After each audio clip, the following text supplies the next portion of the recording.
Bom, meus queridos, quando a gente começa a fazer um paralelo de o que se pintava do governo Lula e o que ele realmente é, a gente começa a ver que muita gente tinha razão.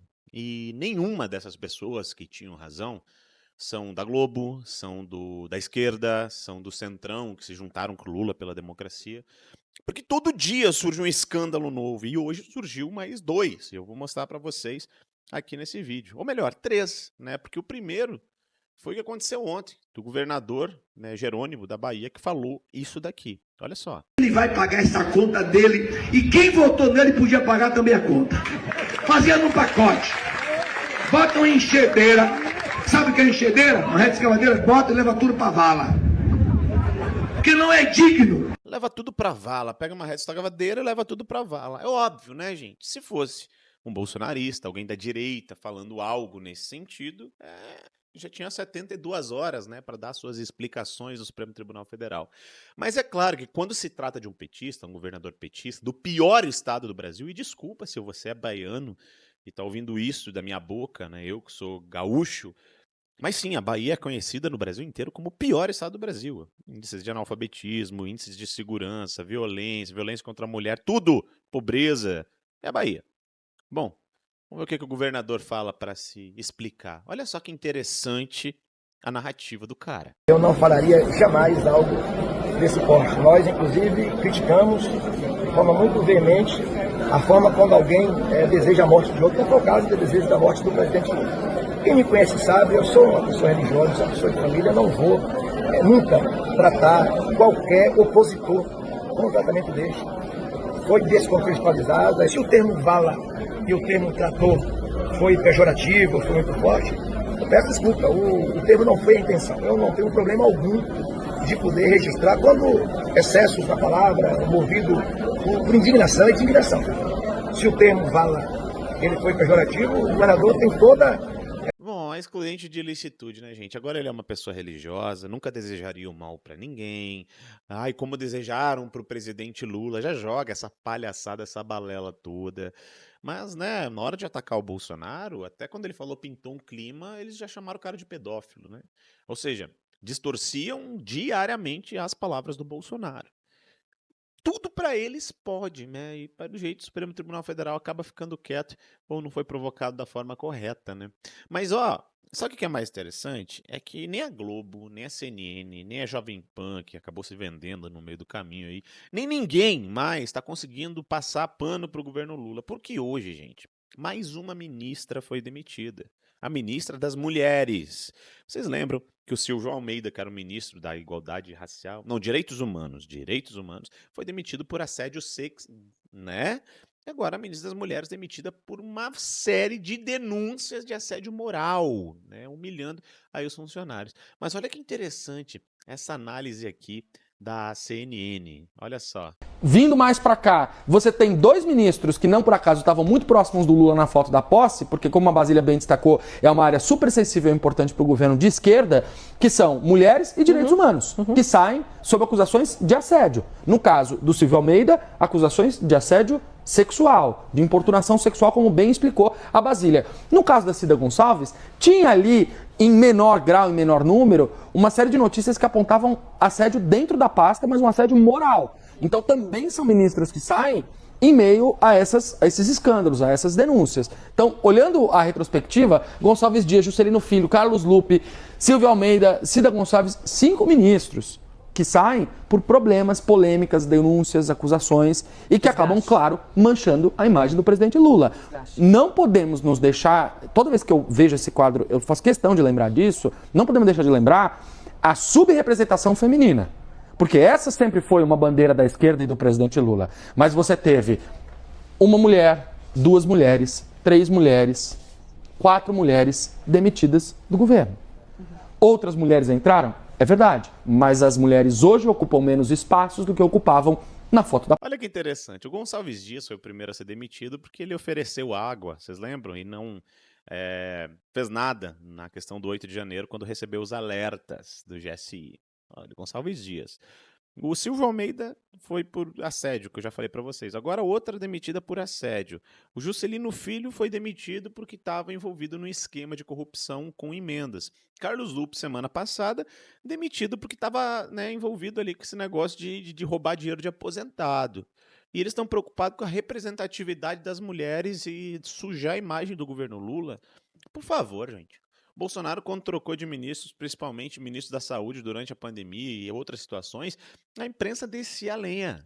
Descia a lenha, detonava o cara por causa da troca de ministros. Só que nenhum, absolutamente nenhum, foi por escândalo de corrupção, por assédio, né, por esse tipo de coisa. Agora a imprensa faz de tudo para passar pano. Aí agora eles vêm me falar de representatividade das mulheres.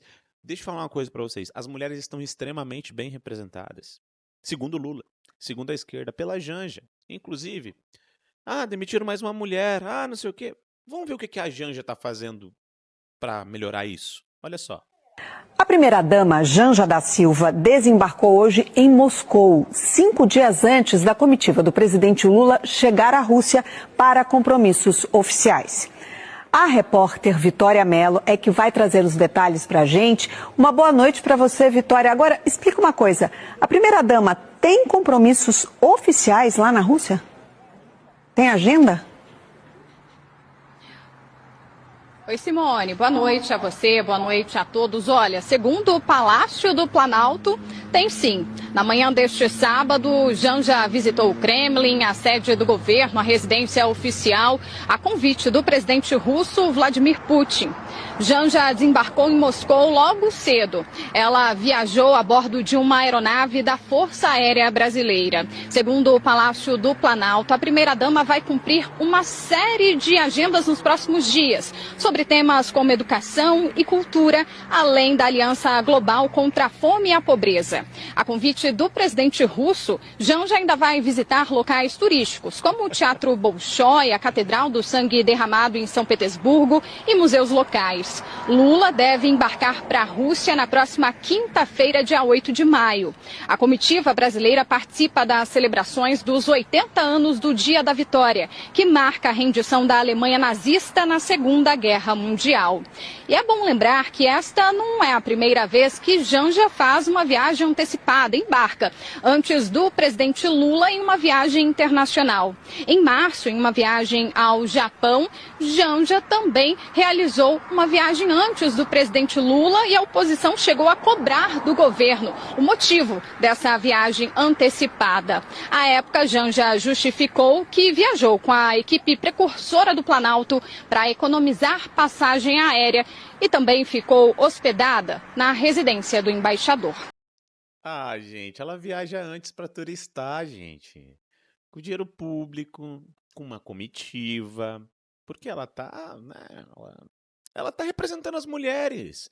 Todo esse escândalo acontecendo no Brasil, todo o escândalo de demissão de mulher, assédio moral, não sei o quê, mas a representante, a primeira-dama, ela tá curtindo.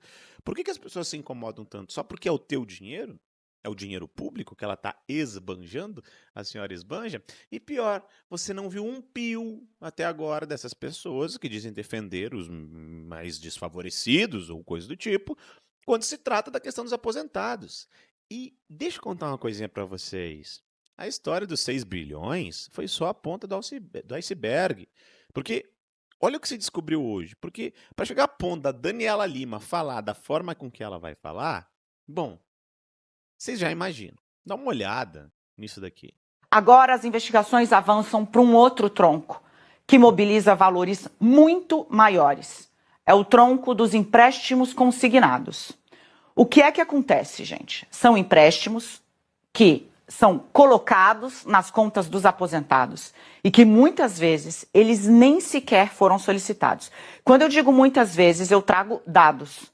Só em 2023, segundo uma auditoria do Tribunal de Contas da União que eu tive acesso, 35 mil aposentados e pensionistas foram aos canais oficiais dizer: caiu um dinheiro na minha conta que eu não solicitei e eu não quero esse dinheiro. Jogaram um empréstimo e estão descontando na minha conta valores por um empréstimo que eu não pedi. 35 mil reclamações em 2023. O valor em 2023 da movimentação com empréstimos consignados dentro do INSS, 90 bilhões de reais. O escândalo atual trata de 6 bilhões. Em um ano, empréstimos consignados movimentaram 90 bilhões de reais por meio de empréstimos consignados. E aí eu vou colocar tudo isso no blog, é por isso que o Valdo estava falando, eu estava ali escrevendo, ouvindo o Valdo, escrevendo e ouvindo o Valdo. Por quê? Porque não só o INSS tem participação nisso. Tem um órgão que é responsável, eu vou pegar exatamente a atribuição técnica, que está inclusive na auditoria, tá? Eu estou falando da Dataprev. E aí você fala, Daniela, o que é a Dataprev? A Dataprev é a responsável pela guarda e pela gestão da base de dados da Previdência Social e dos benefícios de prestação continuada. Então, a folha de pagamento do INSS, quem roda é a Dataprev. Ela é que tem os dados biométricos e etc. de todos os aposentados e pensionistas. Na auditoria do Tribunal de Contas da União, o INSS fala, olha, não se preocupa mais com empréstimos consignados. Por quê? Porque agora eles só são liberados mediante biometria.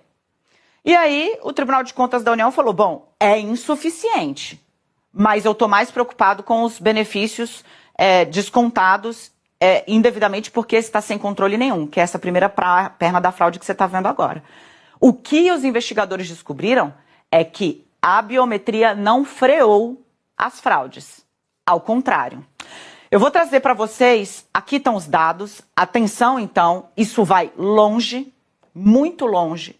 Tem gente de dentro do INSS, servidor de carreira, que foi migrando, inclusive para órgãos como a Dataprev, e que hoje estão ali sob escrutínio. Porque houve vazamento mesmo deliberado de dados. E quando a gente está falando de empréstimo consignado, a gente está falando também de instituição bancária. Mais de 90 bilhões, gente. Dataprev envolvida. Fizeram biometria e piorou a situação. Dinheiro desviado. Irmão do Lula envolvido. Ministro pedindo demissão porque sabia de tudo que estava acontecendo e nada fez. Voltou. Mensalão, petrolão e agora aposentadão. Eles roubam dinheiro até de idosos, gente. E tem gente que ainda vota, né? Tem gente que ainda vota, tem gente que ainda gosta, tem gente que ainda defende. Isso é muito triste. Bom, no outro vídeo eu falei pra vocês, ó, quem acha que vai se aposentar aqui, pode tirar o burrinho da chuva, não vai bem assim. Inclusive, faça uma reserva, se você quer fazer uma renda extra, aqui embaixo a gente ensina você a ganhar em dólar mesmo, dólar americano, aqui do Brasil, sem precisar falar inglês, você só vai precisar de um celular ou um computador e seguir um passo a passo que a gente vai te ensinar aqui embaixo. Tem uma aula grátis esperando, não perde essa oportunidade que pode mudar a sua vida. Pode mudar a sua vida financeira e eu tenho certeza que vai fazer toda a diferença para você. Galera, forte abraço, até o próximo vídeo.